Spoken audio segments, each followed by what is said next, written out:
Olá pessoal, tudo jóia? Hoje venho aqui comentar com vocês o tema 986 do Superior Tribunal de Justiça. Nesse tema, sobre o rito dos recursos especiais repetitivos, a primeira sessão do Superior Tribunal de Justiça estabeleceu, por unanimidade,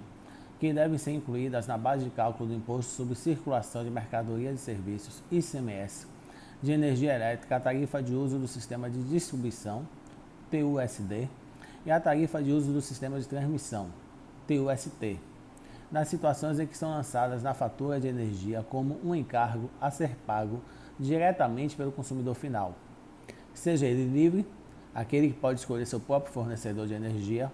ou cativo, os contribuintes que não possuem tal escolha. Como o julgamento foi realizado sobre o sistema dos repetitivos, a tese deve ser aplicada em processos semelhantes em trâmite nos tribunais de todo o país.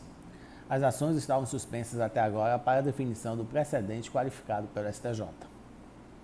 Após a definição do tema repetitivo, o colegiado decidiu modular os efeitos da decisão, estabelecendo como marco o julgamento, pela primeira turma do STJ, do RESP 1.163.020, tendo em vista que, até esse momento, a orientação das turmas de direito público do STJ era favorável aos contribuintes.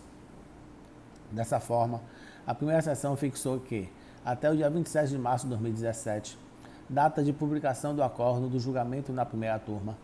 estão mantidos os efeitos de decisões liminares que tenham beneficiado os consumidores de energia, para que, independentemente de depósito judicial, eles recolham o ICMS sem a inclusão da TUSD e da TUST na base de cálculo. Mesmo nesses casos, esses contribuintes deverão passar a incluir as tarifas na base de cálculo do ICMS a partir da data da publicação do acórdão do tema repetitivo 986. A modulação de efeitos não beneficia contribuintes nas seguintes condições: sem ajuizamento de demanda judicial, com ajuizamento de demanda judicial, mas na qual ainda exista a tutela de urgência ou de evidência, ou cuja tutela anteriormente concedida não mais se encontre vigente por ter sido cassada ou reformada, e com ajuizamento de demanda judicial na qual a tutela de urgência ou evidência tenha sido condicionada à realização de depósito judicial. Na hipótese de processos com decisões transitadas em julgado, a seção considerou que os casos devem ser analisados isoladamente, pelas vias judiciais adequadas. O relator dos recursos especiais foi o ministro Herman Benjamin, segundo o qual o ordenamento jurídico brasileiro, a exemplo do artigo 34 do Ato das Disposições Constitucionais Transitórias e do artigo 9º da Lei Complementar 87 de 1996, indica como sujeitas à tributação as operações com energia elétrica, desde produção e importação até a última operação. Por outro lado, o ministro lembrou que, após a edição da Lei Complementar 194 de 2022, o artigo 3º da Lei Candir passou a prever expressamente que não incidia ICMS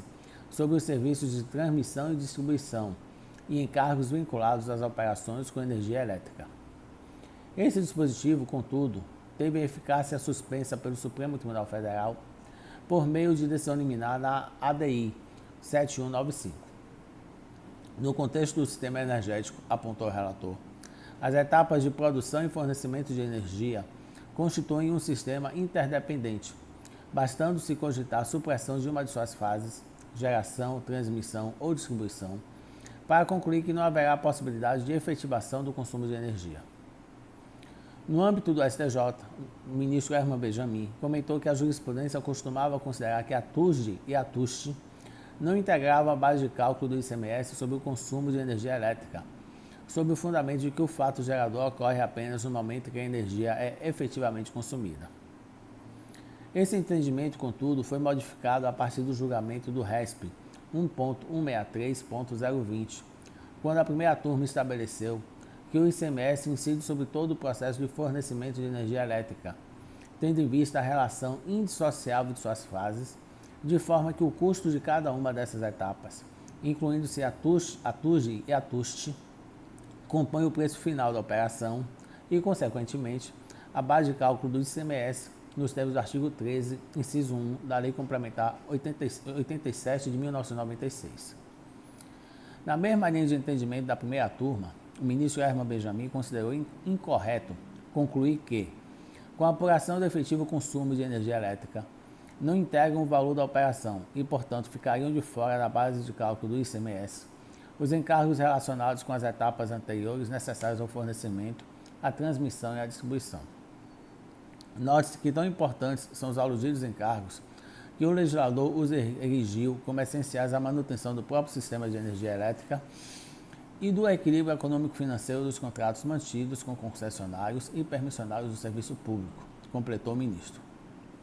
Para o relator, só seria possível afastar os encargos incidentes nas etapas intermediárias do sistema de fornecimento de energia elétrica se o consumidor final pudesse comprar o recurso diretamente das usinas produtoras, sem a utilização das redes interconectadas de transmissão e distribuição de energia. Pois bem, pessoal, esse é o breve resumo que eu fiz para vocês sobre o tema 986 do Superior Tribunal de Justiça. Espero que vocês tenham gostado. Se gostaram, dê um like. Continue inscritos aqui no meu canal do YouTube e me sigam lá no meu Instagram, @JoãoPauloPiropo. Forte abraço e até a próxima.